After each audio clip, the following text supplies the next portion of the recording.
Praise the lord. February 16వ తేదీ 2000. ఈరోజు దేవుని వాక్యం.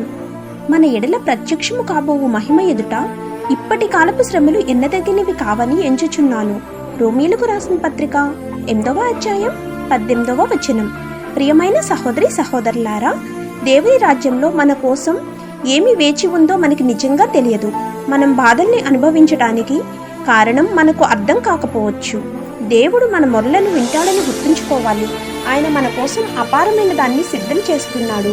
మనకు కనపరచబడే దేవుని మహిమతో పోల్చుకున్నప్పుడు మనము పొందు శ్రమలు ఎంతమాత్రమూ ఎన్నదగినవి కావు. కాబట్టి పట్టుదలతో ఎంచుకోండి.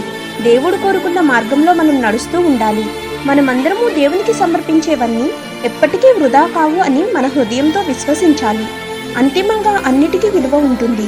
ఒకరోజు దేవుడు మనల్ని ఎంతగానో ప్రేమిస్తున్నాడని మనము గ్రహించుకోవాలి.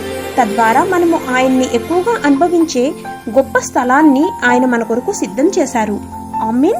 God bless you.